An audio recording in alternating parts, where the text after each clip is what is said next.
Bonjour à tous et à toutes, j'espère que vous allez bien. On se retrouve aujourd'hui pour une nouvelle revue d'oracle et un oracle que j'attendais depuis super longtemps. Mais j'hésitais, voilà, et j'ai craqué. Si vous ne me connaissez pas encore, je m'appelle Camille Verna, je travaille avec les archives akashiques et en soins énergétiques depuis 14 ans maintenant. Je donne des soins totalement gratuits, accessibles à tous et à toutes. Vous avez juste à vous inscrire et le lien est juste en dessous de la description de cette vidéo.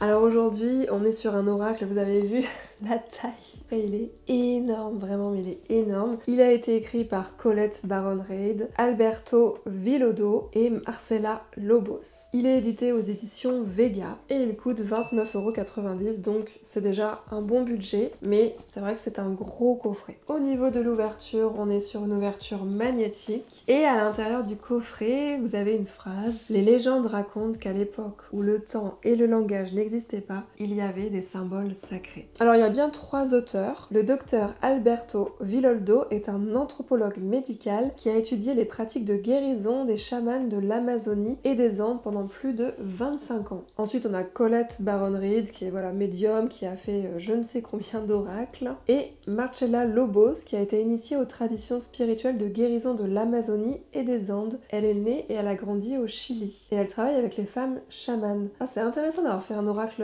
à 3 avec des personnes vraiment différentes. Alors ils nous disent que les symboles sacrés de ces cartes sont partagés par tous les peuples, qu'on peut les trouver dans des gravures anciennes, dans des grottes, dans le sud-ouest américain, les steppes mongoles, et que c'est le cœur de la sagesse collective de l'humanité. Donc j'imagine qu'on va avoir un oracle avec des symboles. Et il nous parle de faire un livre sur les anciens arts chamaniques, la divination, la sagesse mystique. Ils mettent la barre très haut. Alors dans chaque carte, il y a 3 messages: la signification, donc le message intemporel de la carte, l'interprétation, c'est les dons que l'esprit vous offre en ce moment, et la stratégie, donc un peu les actes à mettre en place. Alors je vous donne des petits exemples de questions. Qu'ai-je besoin de savoir sur cette situation? Quel sera le résultat si je fais ceci ou cela? Que dois-je changer pour que les choses s'améliorent? Comment puis-je améliorer cette situation? Et au niveau des tirages, on est sur des tirages classiques. Le tirage à 4 cartes a l'air pas mal, avec une carte qui nous dit de quoi nous libérer, nous débarrasser, une carte qui nous dit qu'est-ce qui doit mourir, une carte qui représente la sagesse à acquérir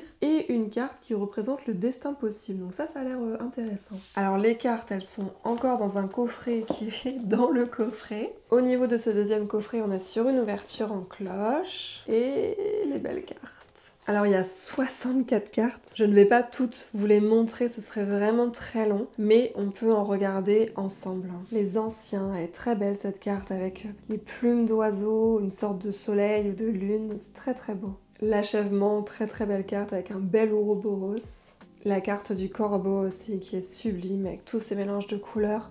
Alors c'est une illustratrice qui a fait tout ça. Le tambour, oh là là, une belle carte aussi, il y a un mélange d'animaux sur la carte. Un beau tambour chamanique. La carte de l'aigle qui est aussi sublime, elle est vraiment en mouvement. C'est très très beau tous ces mélanges, tous ces dégradés de couleurs. La belle carte de la lune avec le cycle lunaire. Le chaman mystique. Superbe carte également. Oh, la carte du serpent, elle est trop belle. Je pense que c'est ma carte préférée. Elle est vraiment trop belle là, comment elle a dessiné le serpent derrière une grosse lune. Vous avez la carte de l'arbre de vie, une très belle carte aussi avec un bel arbre. La carte du monde d'en haut, donc le monde des esprits. Une grande chouette. Oh, la carte de la quête de vision avec une grande lune derrière une belle femme là, qui ouvre ses ailes. Je vais vous montrer quelques cartes comme cela parce que c'est vraiment très beau. Si déjà vous êtes intéressé par l'univers chamanique, tout ce qui tourne autour du chamanisme, cet oracle à mon avis va vous parler. Puis il y a plein d'animaux qui sont représentés. On voit aussi qu'il y a un mélange sur les cartes, donc je pense que l'on peut choper plein de symboles, plein d'animaux, enfin ça peut parler de plein de manières différentes. On sait pas à quoi s'attendre lorsqu'on voit la boîte parce que tout est blanc, il y a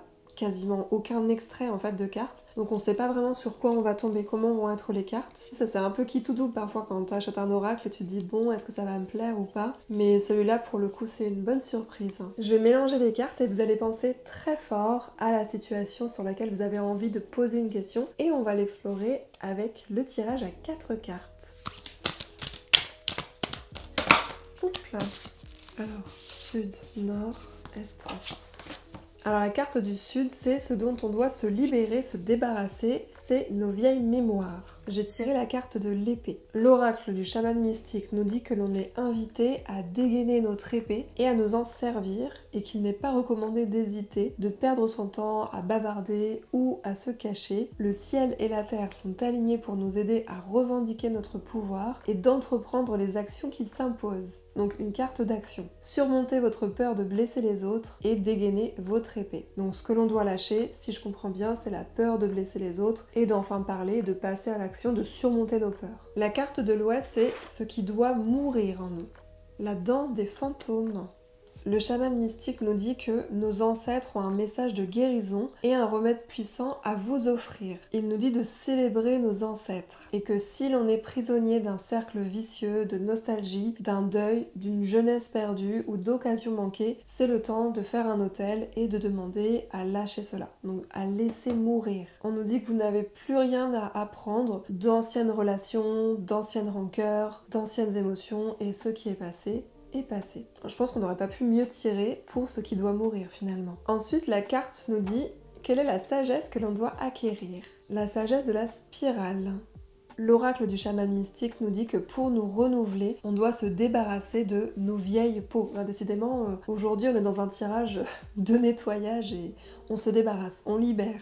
Abandonnez l'habitude de travailler sans cesse sur vos défauts et laissez la nature suivre son cours. Sachez que votre nouvelle peau peut sembler parfois fragile et effrayante, mais faites confiance au remède de la spirale qui guide votre voyage de renouveau. Donc la sagesse, la connaissance à obtenir, c'est cette histoire de cycle, ça continue, on lâche toujours des choses, des mémoires, des situations, des relations, et il y a toujours de nouvelles choses qui arrivent, donc on est dans cette spirale, dans ce cercle, dans ce renouveau. C'est une carte très bénéfique, je trouve. Et la dernière carte, c'est notre destin possible. C'est le guerrier lumineux. Le guerrier lumineux vous appelle, vous devez absolument vous concentrer sur votre pouvoir, votre sagesse et votre beauté. Ne vous laissez pas séduire par ce qui semble faux pour vous ou pour le monde. Rappelez-vous que votre intention suit l'attention. Concentrez-vous sur vos points positifs et nourrissez votre lumière avec encore plus de lumière jusqu'à ce que vous vous sentiez vraiment autonome. Ensuite, il y aura peu besoin d'action car vous allez résoudre toutes les situations de l'intérieur. Donc on est amour, on est lumière, on est sagesse, on est beauté. On se concentre sur le positif en nous, sur nos qualités plus que sur nos défauts. Pas besoin de passer à l'action. Les choses vont se faire, vont se résoudre toutes seules. Écoutez, c'est un tirage très positif. On va lâcher d'anciennes mémoires, on va se nettoyer, on doit aussi lâcher nos deuils qui ne sont pas passés, qui ne sont pas terminés. La spirale va nous aider à guérir, à acquérir de la sagesse, à aller plus en profondeur aussi. C'est une carte également de renaissance et on a ce guerrier lumineux, tous nos traits positifs sur lesquels on doit mettre de la lumière et une résolution des blocages. Moi je vois pas comment on aurait pu faire mieux comme tirage. J'espère que ça vous a parlé. Je vous embrasse très fort. Prenez bien soin de vous, de votre lumière, de vos qualités. Tout ce qui a été dit aujourd'hui, gardez-le bien en vous. Et je vous dis à très bientôt, peut-être lors d'un soin ou d'un live gratuit. Prenez soin de vous. C'était Camille Verna.